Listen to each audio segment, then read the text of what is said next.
Olá, está começando aqui mais um painel regional. Você confere com a gente, acompanha sempre conosco neste horário da 1h30 da tarde, programa ao vivo com as personalidades, os destaques aqui da região metropolitana e do país, que passam aqui pelas bancadas do painel para debater, discutir, aprofundar junto com você, com a sua participação, os temas importantes, não é? A pauta aqui da nossa região e, claro, os assuntos de interesse nacional também. Sempre à sua disposição para você ligar e manter o contato aqui com a nossa produção, 3014 5281. Envie aí a sua pergunta, o seu comentário, a sua opinião a respeito dos assuntos que a gente coloca em discussão aqui no painel regional. E pelas redes sociais também para você, o facebook.com/painel regional TV, envie a sua mensagem e participe com a gente aqui nesta edição do painel, tá certo? Eu já vou anunciando sempre tecnicamente aqui, começando pela esquerda, conosco o Dr. Paulo Miyamoto, doutor em Ciências Odontológicas e um especialista em odontologia legal, participa aqui do painel mais uma vez. Fernando de Gregório ao lado aqui do Miyamoto, arquiteto da Diocese de Santos, também mais uma vez conosco. E aqui ao meu lado direito a companheira jornalista Noemi Macedo. Sempre na abertura do painel, você acompanha com a gente aqui as manchetes dos jornais que fazem aqui a parceria com a gente aqui, não é? No dia a dia, de segunda a sexta-feira. Como, por exemplo, é o caso do nosso DL, o Diário do Litoral, circulando aqui pelas cidades da Baixada Santista e Vale. Está aqui a manchete de hoje: servidores de São Vicente podem ficar sem salário. Não falta mais nada, né? A Prefeitura concentra esforços para efetuar os pagamentos até o dia 31, sexta-feira, mas cesta básica e férias continuarão em atraso. Realmente é um problema dramático aí que vive a Prefeitura e os funcionários de São Vicente. Eu passo aqui ao Miyamoto e ao Fernando aqui o Diário do Litoral de hoje. A Noemi ganha também na edição desta terça-feira, não é? E a manchete também do Gazeta de São Paulo, jornal do mesmo grupo de comunicação do DL, circula aí por todo o nosso estado e traz aqui nesta terça-feira a manchete: Barbosa descarta usar reservas para conter alta do dólar. Ministro do Planejamento, Nelson Barbosa, não é, diz que o acúmulo de reservas internacionais de 360 bilhões de dólares dá mais autonomia ao país, mas o governo não quer utilizá-las para controlar o câmbio. O dólar vai subindo, vai subindo. Paulo Miyamoto, pois não, o Gazeta, e o Fernando também recebe o seu exemplar, e a gente repassa aqui a Noemi também, o Gazeta de São Paulo desta terça-feira. E a gente, claro, já agradece e anuncia aqui para vocês, cumprimenta, né, os nossos companheiros de bancada nesta edição do painel regional. Paulo Miyamoto, prazer revê-lo, tudo bem? Obrigado, Boturão, prazer revê-lo e saudações aí, pessoal da bancada e nossos telespectadores. Muito bem. Fernando de Gregório, obrigado também por estar com a gente mais uma vez. Tudo bem, Fernando? Tudo bem, obrigado pelo convite. Uma saudação especial a todos os telespectadores e a você também. Obrigado, então, o Fernando está conosco também. A Noemi Macedo, que retorna aqui ao painel, não é? Tudo bem, Noemi? Prazer também ter você a bordo. Prazer é todo meu, uma boa tarde à bancada e a todos.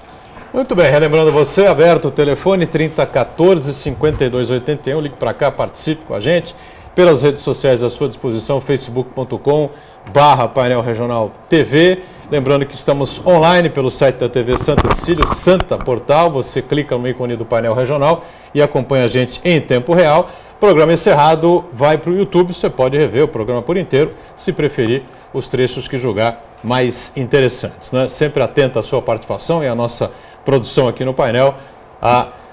Mais uma vez com a gente a Daniela Fiscarelli. Tudo bem, né, Dani? Tudo. Boa tarde a todos. Boa tarde a você de casa que está nos acompanhando. Nosso Facebook já está aberto, esperando a sua participação. Com dúvidas, sugestões, opiniões, a nossa bancada do painel regional é democrática. E a produção também está te esperando através do telefone 3014 5281. Muito bem, você lembra muito bem que esta dupla aqui esteve conosco não faz muito tempo aqui no painel regional para anunciar, né, a reconstrução, restauração, enfim, reconstrução facial, né, de Santo Antônio.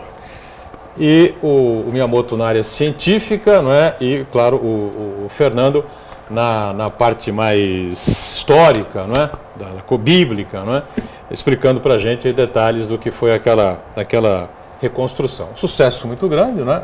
A imagem veio, o busto de Santo Antônio veio aqui para o programa e hoje está lá na Basílica Menor Santo Antônio do Imbaré, imagino eu, fazendo muito sucesso. Pessoas que gostou, né, minha moto? Eu fui na inauguração, a missa celebrada pelo bispo Dom Tarcísio, né? A igreja estava lotada. Pois é, a gente ficou muito contente, o pessoal, alguns se emocionaram, outros ficaram muito felizes, tirando bastante fotos. Foi assim uma receptividade até maior do que a gente esperava, a gente ficou muito contente.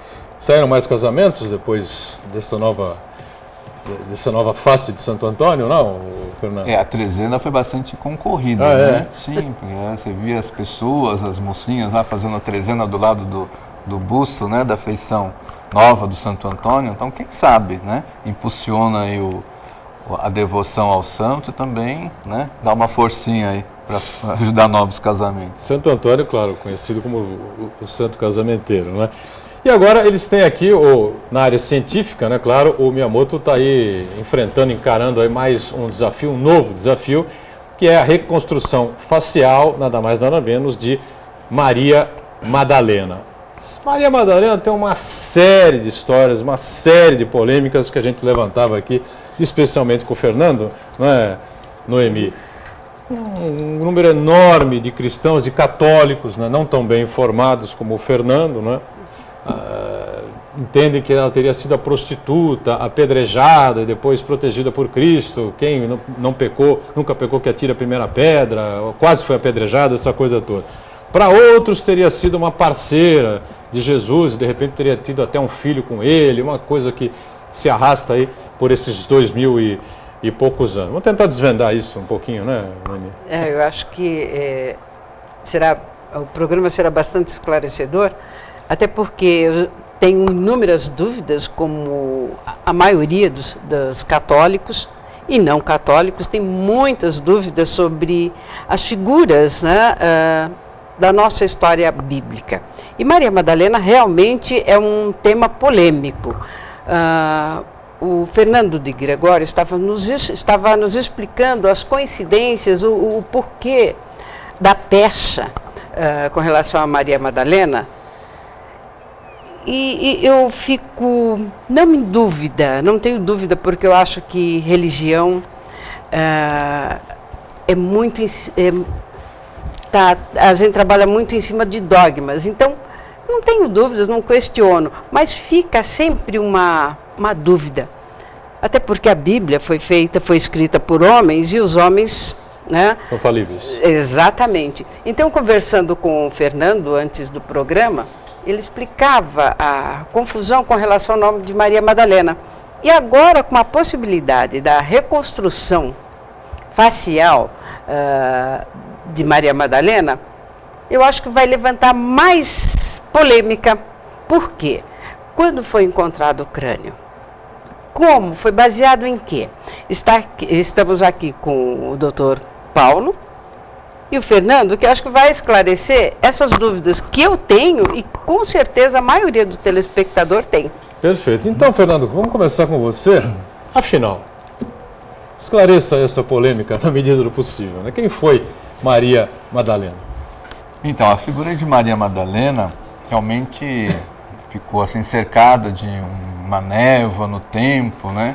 Que acabou descaracterizando, né, essa grande personalidade do cristianismo. Então tudo começa lá por volta do ano 591 com o Papa Gregório Magno. O Papa fez uma homilia a respeito do perdão e da misericórdia. E ele acaba associando a pecadora que aparece no capítulo 7 de São Lucas, né, com a descrição de Maria de Magdala que aparece no capítulo 8º, como sendo a mesma pessoa. Maria de Magdala seria uma pecadora, então? Ou não? Não. Nós temos no capítulo 7º a cena da pecadora arrependida. Da pecadora arrependida. Ele associou com Maria... Que é nomeada, é a primeira vez que ela é nomeada no capítulo 8º de São Lucas. Certo. Fazendo parte daquele grupo de mulheres, né, entre elas Maria, mãe de Jesus, a Maria, esposa de Cleofas, Joana, esposa de Cusa, que era um alto funcionário de Herodes, e Maria de Magdala. Então eram aquelas mulheres que ajudavam financeiramente, né, e davam toda a estrutura para se desenvolvesse o trabalho dos apóstolos e do próprio Cristo. Então Maria Madalena era alguém assim economicamente estável, né? porque ela era uma das mulheres que financiavam, né, a pregação dos apóstolos e do próprio Jesus Cristo. Perfeito. Então, só que essa fama de prostituta só no Ocidente, porque a Igreja Oriental jamais reconheceu Maria Madalena como uma prostituta, e sim uma mulher de virtudes. Algumas vertentes da Igreja Ortodoxa encontram em Maria Madalena aquele modelo de mulher virgem e mártir. Então, essa confusão se deu... Se deu por conta da homilia do tempo, Papa Gregório Magno. Tá. Mas ele existe aquela tendência de dizer, mas a Igreja quis diminuir a importância de Maria Madalena. Pelo contrário, a Igreja nunca quis isso. No Evangelho, você encontra os maiores elogios ao papel de Maria Madalena no início do cristianismo, né? Ela foi libertada por Jesus Cristo de todos os males que ela tinha, ela passa a contribuir com os apóstolos, é ela, mulher frágil, que fica aos pés da cruz, quando todos os apóstolos, né, vão se refugiar. É ela a primeira testemunha corajosa da ressurreição. Ela foi a primeira pessoa que viu Cristo. E uma das maiores provas que a gente tem da ressurreição é exatamente o testemunho de Maria Madalena, porque naquela época o testemunho de uma mulher judia não valia absolutamente nada. Então, colocar Maria Madalena como primeira testemunha da ressurreição é uma prova indubitável da veracidade do fato. Perfeito. E nem a possibilidade dela ter sido uma... Em nenhuma parte dos evangelhos, não, isso é tudo especulação, de Jesus Cristo, né, aumentam entendimentos errôneos dos evangelhos apócrifos, vão criando essas histórias, mas completamente inverossímil. Se isso fosse comprovado um dia, né, que Jesus Cristo teve um filho e esse filho foi de Maria Madalena, foi de Maria, enfim, qualquer mulher que conviveu com ele naquela época, isso derrubaria completamente o cristianismo, na sua opinião? Não, fortaleceria ou não haveria? Não, hipótese alguma, porque o que importa é a mensagem que Jesus Cristo veio trazer ao mundo. Eu penso assim também. A nova forma da sociedade de se organizar o convívio humano, né? E tudo que ele colocou está como primícia o amor a Deus e ao próximo. Então, qualquer coisa que aconteça seriam apenas acidentes, né? O que vale é a mensagem que ele trouxe, o exemplo que ele deu. Isso ninguém pode modificar. Sem dúvida. Pois não, Noemi? O que ele está falando, eu acho que a figura de Jesus Cristo, acho que é impagável da imagem de qualquer pessoa, porque desde muito pequeno, pelo menos nós católicos, temos a figura de Jesus Cristo, o fato de surgir um dia informações, boatos, comprováveis ou não, de que ele teria tido uma vida normal de filho, acho que não altera nada, muito pelo contrário, acho que elevaria muito mais, principalmente dos que não acreditam na figura de Jesus Cristo, eu acho que daria mais crédito, porque ele seria visto como um homem totalmente diferente dos outros homens, um homem realmente superior. Eu acho que se um dia acontecer de levantar uma hipótese desse jeito, eu acho que realmente o Fernando tem razão, não vai alterar em nada.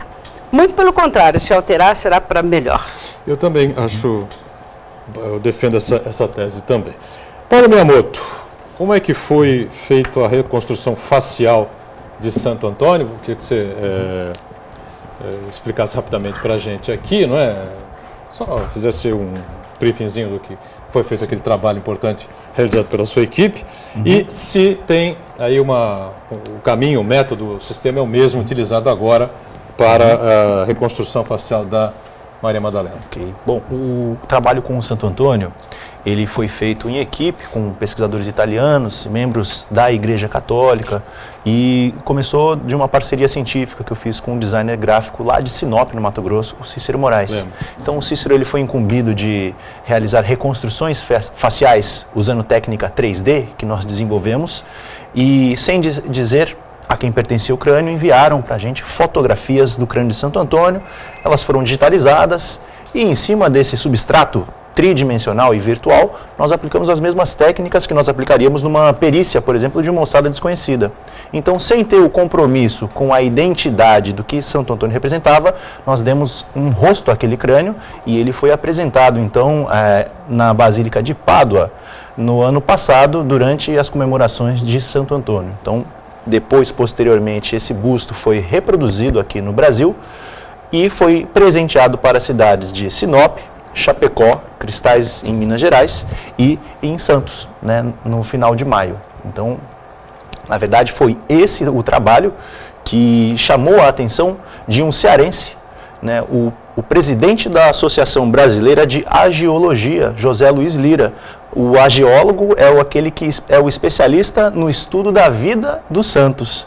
Né, então eu nem sabia que esse campo do conhecimento existia e tinha uma associação a nível nacional. Então ele contatou o Cícero Moraes e dizendo que em suas pesquisas históricas e documentais, tudo levava ele a crer que o crânio que se encontra no sul da França e é venerado como sendo de Maria Madalena, tem possibilidade assim alta de pertencer a ela. Então foi quem nos alertou para a existência desse crânio e então nós fomos atrás, né, dos responsáveis pela guarda desse crânio, que são a Basílica de Maria Madalena e é o padre Florian Racine. Só para fazer uma rápida interrupção, né, um parênteses aqui, a Noemi até levantou já esse ponto na primeira intervenção dela, né?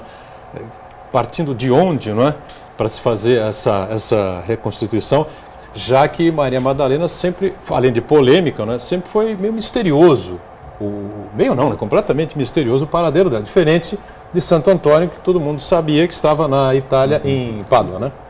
Na cidade de Pádua, lá, sepultado, enfim, né?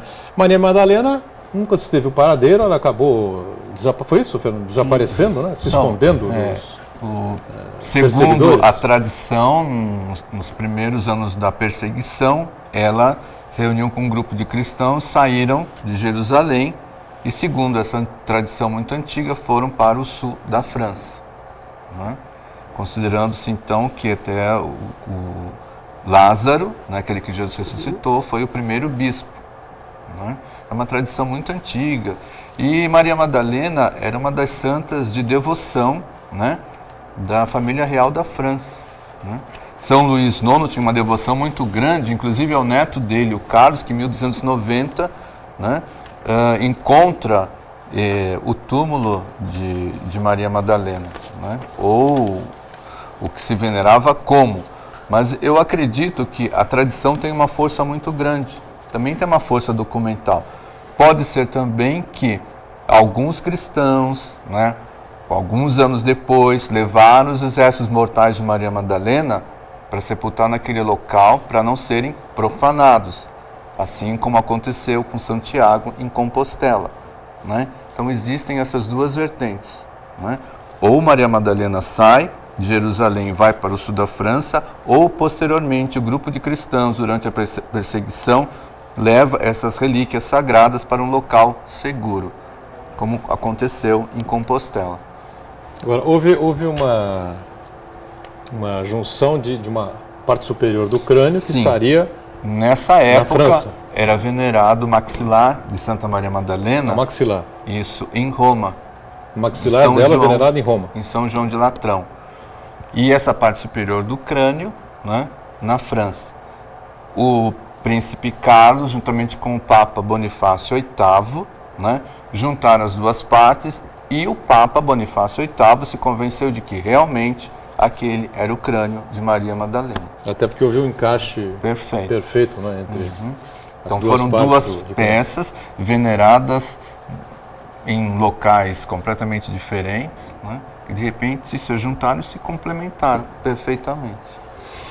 Muito bem. Vamos fazer o primeiro intervalo e na volta, então, a gente continua conversando aqui com o Miyamoto, com o Fernando, e o Paulo Miyamoto vai explicar cientificamente direitinho como é que já está sendo feita, né, a reconstrução, ou vai se iniciar o trabalho ainda?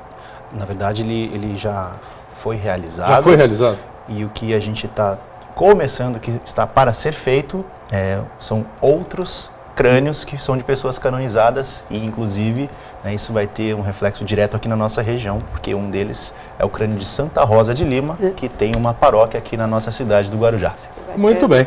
Vamos falar sobre tudo isso daqui a pouquinho, só lembrando que aqui em Santos a Prefeitura informa aqui a importância que nós estamos vivendo do Julho Amarelo, mês de julho. Julho Amarelo, com agenda extensa, né, programada para esta semana, voltada à conscientização às hepatites virais, né? Os eventos organizados pela Coordenadoria de Doenças Infectológicas da Secretaria Municipal de Saúde, em parceria com o Grupo Esperança, de apoio aos portadores de hepatite C, que é a mais complicada e mais perigosa de todos, que pode realmente levar a óbito, né, infelizmente, né? Então precisa muito cuidado e muita atenção com isso. Várias atividades desenvolvidas desde domingo. Hoje é dia 28, haverá uma missa às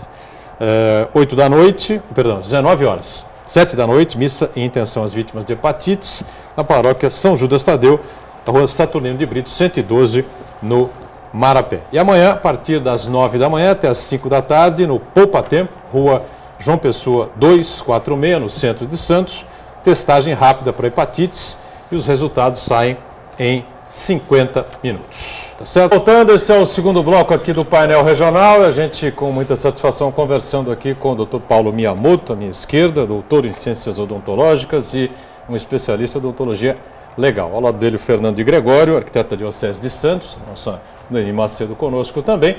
E já as participações dos telespectadores com a Daniela, né? 3014-5281 para você ligar para a gente e o facebook.com/painel regional TV para enviar a sua mensagem. Bom, a gente falava então sobre a reconstrução facial da Maria Madalena, né, da face de Maria Madalena, evidentemente, participação aqui do Paulo Miyamoto, e ele já disse a nós antes do intervalo, né, o Noemi, que essa reconstrução facial já está realizada, é isso? Sim, ela foi realizada aí. Qual foi a sua participação nesse... Bom, como a técnica de reconstrução facial, ela necessita de um estudo antropológico do crânio. Sem estudo antropológico, eu poderia colocar uma face feminina num crânio masculino. Então, ela carece desse aspecto científico. Então, a minha contribuição é direcionar os trabalhos de reconstrução que o Cícero Moraes realiza. Eu dou um respaldo científico para ele, usando critérios das técnicas de ciências forenses e anatomia e odontologia legal. Eu tento detectar informações naquele crânio que tem um reflexo direto na aparência facial, tudo isso usando conhecimentos de odontologia e de antropologia forense. Então, nesse caso em especial do crânio de Maria Madalena, nós necessitamos de digitalizar o crânio. O crânio está na França, a gente não teve acesso a ele. Então nós pedimos ao padre Florian Racine que fizesse para a gente aproximadamente 40 fotos ao redor desse crânio, que aqui no Brasil a gente processa essas fotos e consegue transformá-las num crânio em 3D. E já começa o primeiro desafio, porque além do padre não ser técnico da área, a gente tinha a barreira do idioma. E aí o que chegou até nossas mãos, na verdade, foram 15 fotografias, das quais apenas 7 a gente conseguiu trabalhar. Então, a análise antropológica que eu realizei, ela foi uma análise indireta, porque eu acho que nós temos imagens aí. Esse crânio, ele se encontra dentro de um relicário.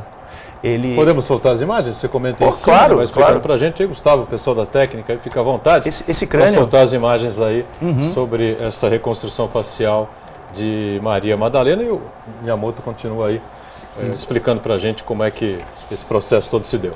Isso, esse crânio, Boturão, ele está dentro de um relicário, então é como se fosse um busto cuja face é removível. E dentro, né, você observa então aí o crânio ali dentro. Então eu só consegui analisar mesmo os ossos da face, né? É importante analisar os ossos do crânio como um todo, mas com base nisso então é que eu fiz as minhas análises, né? Este seria o crânio de Maria Madalena, então? Esse é o crânio que é venerado como sendo de Maria Madalena, né? É importante assim a gente destacar que assim o nosso compromisso, na verdade, foi em reconstruir este crânio. Não tínhamos aí a intenção de verificar a sua autenticidade, até porque se fosse por exame genético, por exemplo, com que nós iríamos comparar? né? Então é um mistério que nós não conseguimos desvendar. E essas fotos que o telespectador está vendo são as mesmas fotos que foram usadas nessa análise. Então, o que eu consegui realizar, na verdade, foram exames em cima dessas fotos. Tá? Esse crânio, então, teria sido mantido, protegido, não sei que termo exatamente usar, por aproximadamente 2.000 anos. Segundo consta, sim, o estado de conservação é notável, né? Então, tem algumas informações que eu consigo ver ali. As análises que eu fiz foi para tentar avaliar o sexo, a idade e a ancestralidade. Então, sexo. Isso você conseguiu avaliar, sexo feminino? Sim, sexo feminino. A gente tem um problema quando analisa o sexo pelo crânio, que existem crânios que não têm características nem notadamente masculinas e nem notadamente femininas. Então, do que eu avaliei, foram características femininas. O que eu posso avaliar, por exemplo? Eu posso avaliar esse osso aqui, né, que a gente chama de glabela, essa região, ela é muito pronunciada no homem, pouco na mulher. Aqui, o arco do supercílio, arco supraciliar, ele é bem fininho na mulher e bem robusto no homem. Aqui na mandíbula, quando o homem tem muita força muscular, então fica rugoso no homem, liso na mulher. Tudo isso eu fui analisando e é compatível com um crânio feminino. Tá?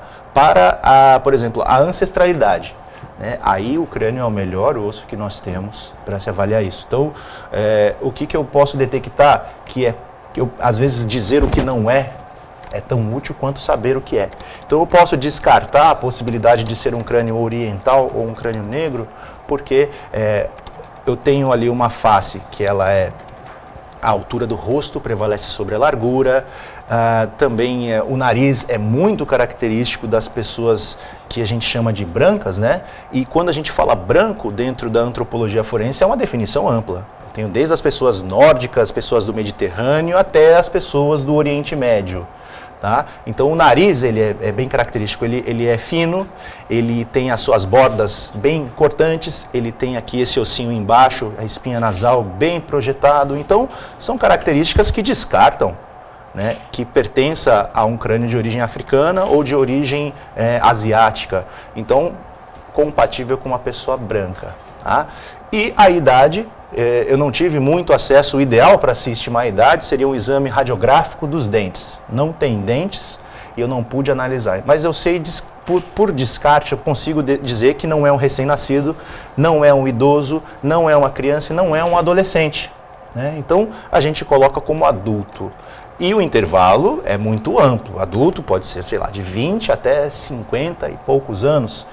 Mas no contexto histórico desse trabalho, nós optamos por reconstruir essa face com características jovens, tá? Foi uma coisa arbitrária, mas para poder contextualizar melhor essa face à época em que os eventos bíblicos se desdobraram, né? Então, como nós estamos trabalhando num aspecto arqueológico, histórico, há essa liberdade, porque nós não estamos lidando com um caso forense, um caso de polícia correndo o risco de prender o inocente, deixar, né, um criminoso sair em liberdade. Então, é isso que o crânio me diz. E depois disso, tem as análises anatômicas e cada parte do rosto vai sendo reconstruída. No final do processo, a gente adiciona as vestes e outros parâmetros que o crânio não consegue dizer, como, por exemplo, o tipo do cabelo, a cor exata dos olhos. E aí a gente joga com elementos que são históricos e da época. Então, a pessoa que supostamente nasceu no Oriente Médio é muito provável que tenha cabelo escuro. Muito provável também, né, que usasse vestes desse tipo. Então, você vê aí no vídeo que é um rosto que tem ali, né, feições bastante femininas. O nariz, ele é, de alguma maneira, projetado, ele é compatível. Essa é a reconstrução, sim, facial de Maria Madalena? Exatamente. Ele, assim, ele é projetado e ele é bem compatível aí com pessoas de origem, né, do Oriente Médio, né? Então, é mais ou menos isso que o crânio nos fala. Então, nós não inventamos nada. A gente tem aí informações que são objetivas, colhidas do crânio, ainda que de modo indireto, e informações que são subjetivas, mas isso não quer dizer que elas carecem de um critério científico, né? Então, através desses métodos que a gente chegou nessa aparência facial. Muito bem, gostou da aparência facial de Maria Madalena, Noemi? Eu tenho uma pergunta. É uma imagem, lógico, você projetou através de uma análise científica. Mas considerar, ou você como um especialista, considera essa imagem de Maria Madalena bonita? A beleza da época, lógico que a beleza vai mudando, né? O conceito de beleza. Seria uma mulher bonita para a época? Porque é jovem. O que eu posso afirmar é que, assim, para os padrões atuais, ela é considerada bonita. Ela tem proporções entre as partes do rosto que são harmônicas, né? Ela tem ali, o crânio dela, por exemplo, a gente não vê nenhuma lesão que indicasse, por exemplo, sei lá, um golpe com um instrumento, com uma arma, por exemplo, uma facada.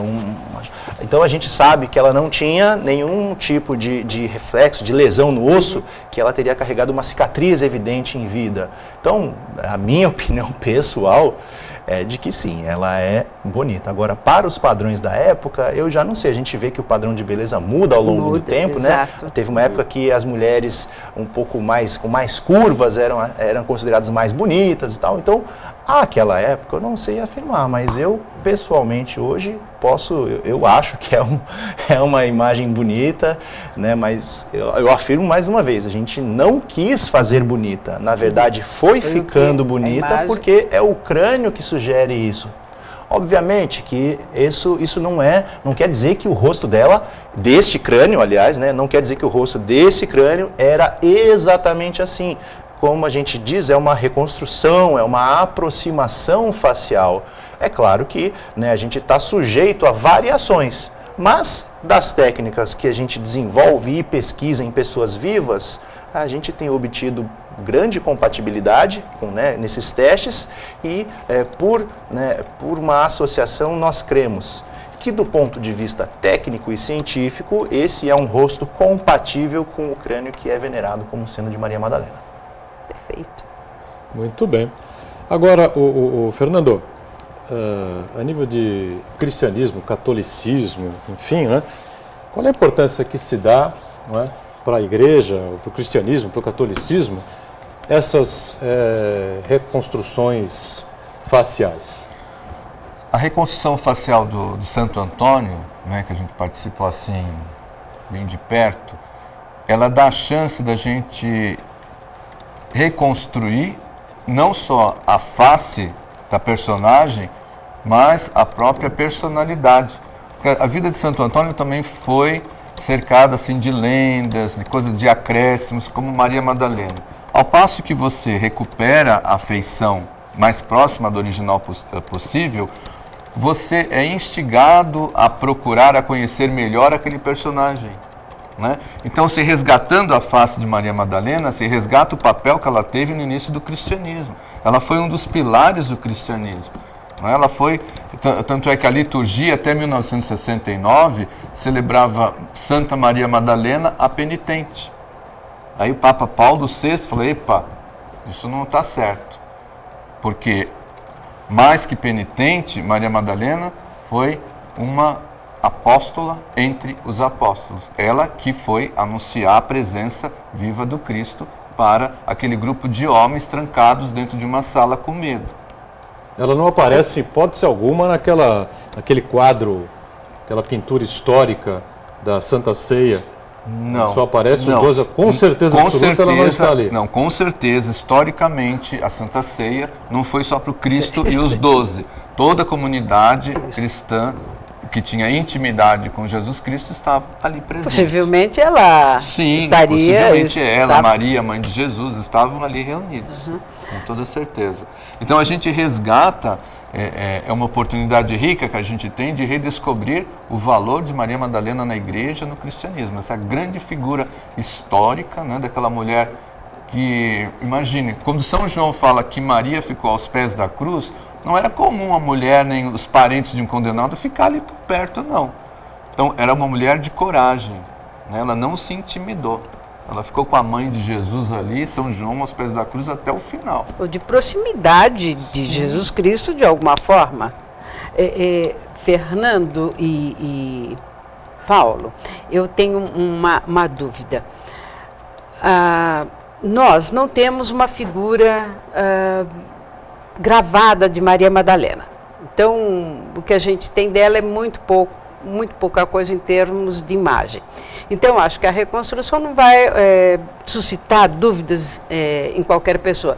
Mas, com relação à de Santo Antônio, desmistificou aquela imagem que a gente tinha, que eu ainda tenho, e como a maioria ainda conserva, de Santo Antônio, quase angelical. Distorcida, né?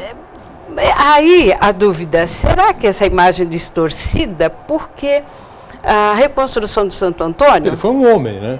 Foi um homem, parece um homem comum. Beatificado. Então enfim, já tira aquela imagem santificado. do santo, daquela figura angelical, magrinha, distribuindo carinho, mas ao mesmo tempo carente. Então a reconstrução foi uma surpresa e olha...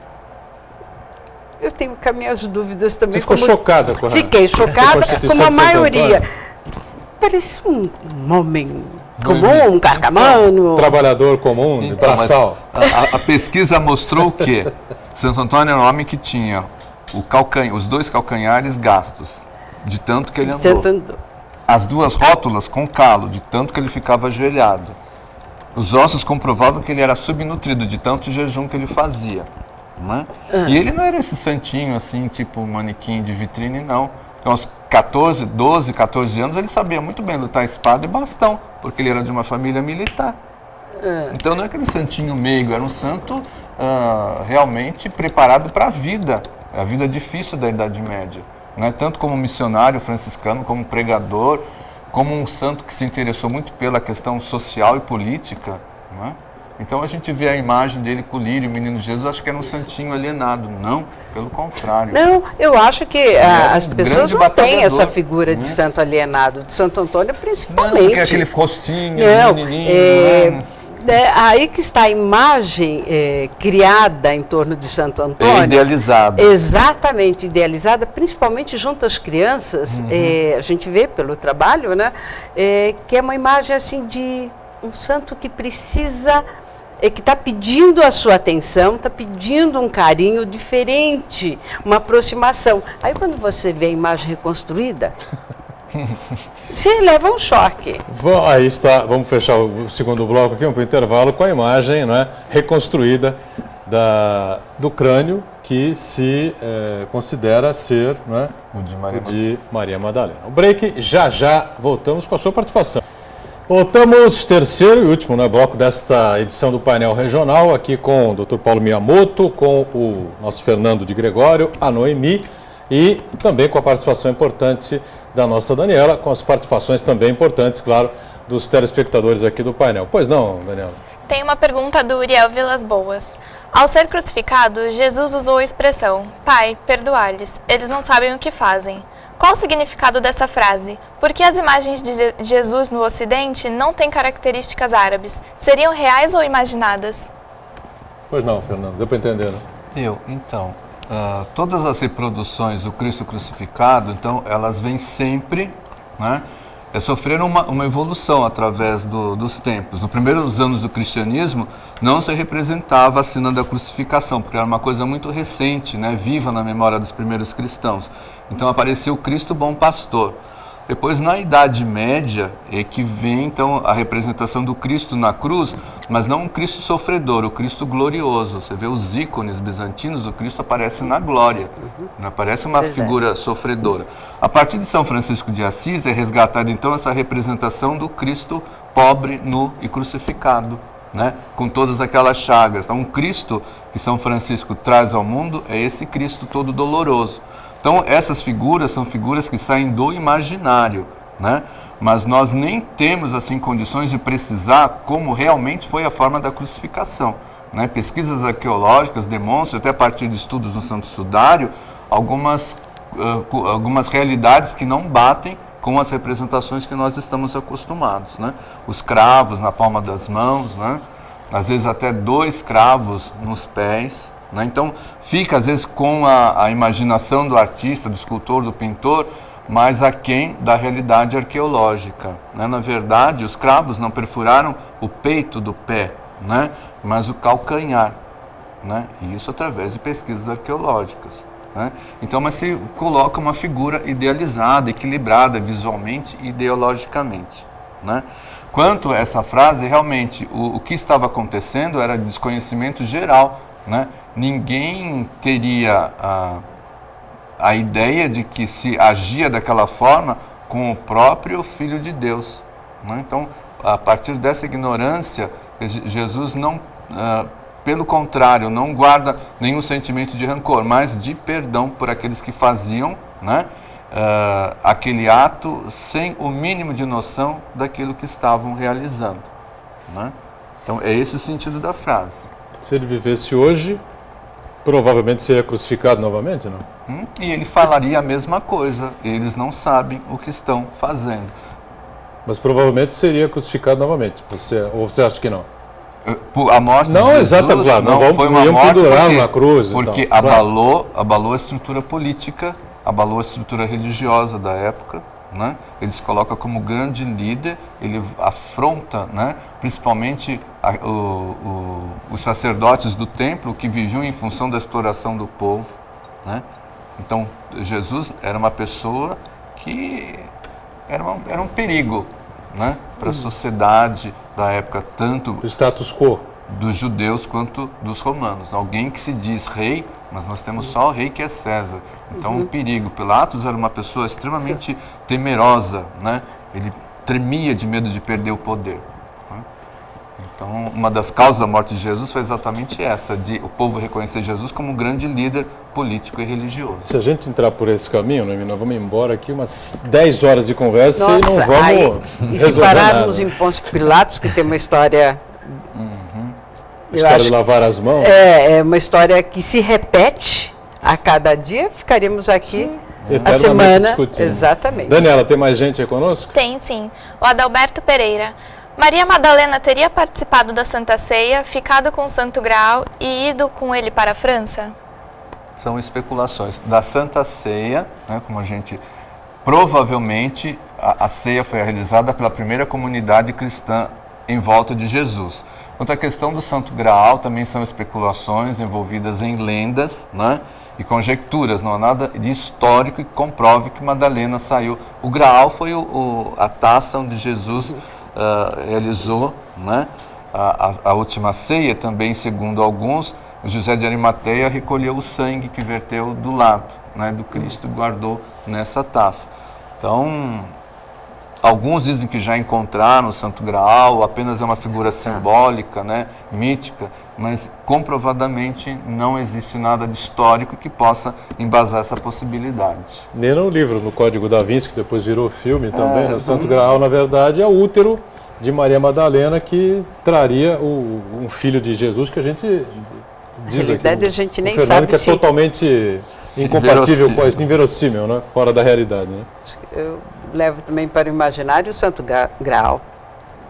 Porque você não tem provas. Não. Jamais, né?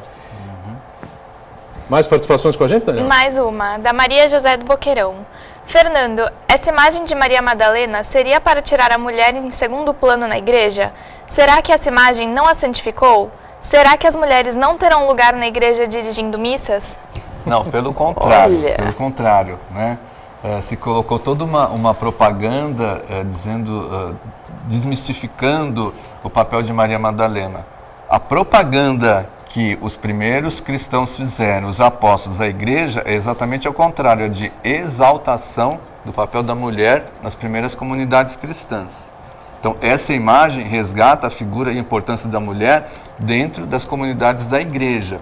A gente pegar lá a história da igreja, ver que as primeiras lideranças da igreja que nascia eram exatamente as mulheres. Uma delas, a mãe do apóstolo São Marcos, né? Cedia a sua casa para que ali se realizassem as reuniões e celebrasse a Eucaristia. Então, as grandes lideranças do início do cristianismo foram as mulheres, né? Agora, quanto a a liberação para as mulheres celebrarem a Eucaristia, isso é uma questão que só, né, a Igreja, o Papa pode, né, resolver. Mas, no meu entendimento, eu acho que a mulher tem outros papéis preponderantes e valiosos dentro da Igreja, que não somente a realização da Eucaristia, né, como elas presidindo uma Eucaristia. Muito bem. Paulo Miyamoto, nós teremos aqui um presente também para aqui para a cidade de Santos, o Museu de Arte Sacra, né? Sim. Em 3D, é isso? Sim, agora, né, todos esses trabalhos que a gente desenvolve, eles são feitos através de uma ONG, cuja sede é aqui na nossa cidade, né, que eu sou coordenador, é a EBRAFOL. Né? EBRAFOL quer dizer Equipe Brasileira de Antropologia Forense e Odontologia Legal. Nós somos uma OCIP, nós não temos fins lucrativos, o nosso objetivo é promover os direitos humanos de um modo científico. Então, uma das linhas de atuação que nós temos é a promoção de cultura. E é um momento muito interessante, onde a gente tem a oportunidade de fazer projetos como estes, mas falar para as pessoas que essas ferramentas são as mesmas ferramentas que podem ajudar as investigações policiais, podem ajudar a identificação de pessoas, né? E identificar uma pessoa é um ato de humanidade, porque a família pode enterrar com dignidade seu ente querido, pode receber seguro de vida, pode receber heranças. Existe uma série de passos da nossa vida social, política, econômica, que dependem da identificação humana, por exemplo, e a gente coloca isso à disposição. Eu gostaria de mandar um grande abraço para os nossos delegados, Dr. Gaetano, doutora Elizabeth, Dr. Renato, que receberam no Palácio da Polícia, onde a gente colocou à disposição todas essas tecnologias, que são feitas com software aberto e gratuito e desenvolvido aqui por brasileiros. Então, nesse aspecto, nós agora estamos trabalhando com impressão 3D. Esse busto de Maria Madalena, ele será impresso em 3D e será presenteado ao nosso Museu de Arte Sacra muito em breve. Né? Do mesmo modo, semana que vem, a nossa equipe viaja para Lima, no Peru, onde nós vamos adentrar o convento de Santo Domingo, no ano em que se celebra os 800 anos de fundação da Ordem dos Dominicanos, e vamos trabalhar em 3 reconstruções faciais. São Martinho de Porres, São João de Macias e Santa Rosa de Lima.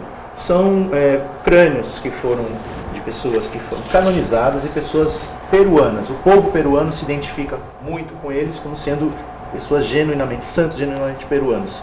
Então, um dos apoiadores, os patrocinadores dessa expedição é a paróquia de Santa Rosa de Lima, aqui do Guarujá. Né?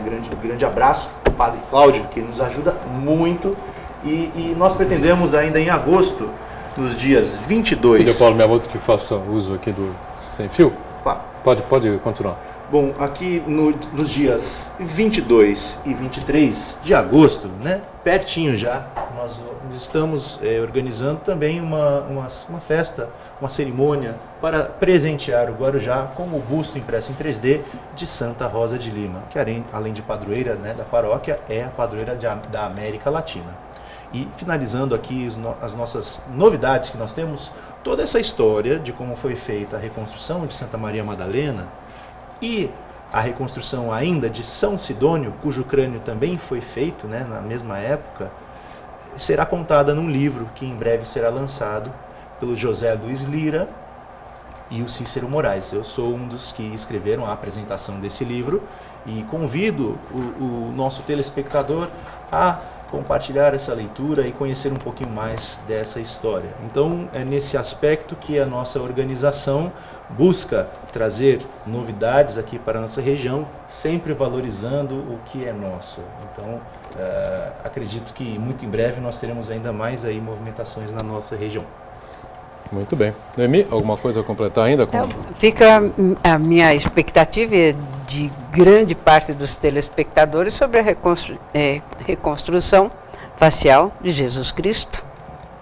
Falamos sobre isso aqui na outra oportunidade, né? Pois é. Olha, até uma pergunta veio.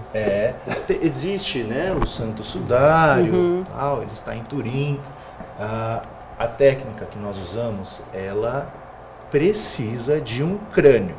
Tá? Um crânio mesmo. Como a gente não tem notícias de que exista um crânio, mesmo que supostamente seja de Jesus Cristo, do ponto de vista forense, que usa essas mesmas técnicas e tecnologias, nós não temos a possibilidade de realizar.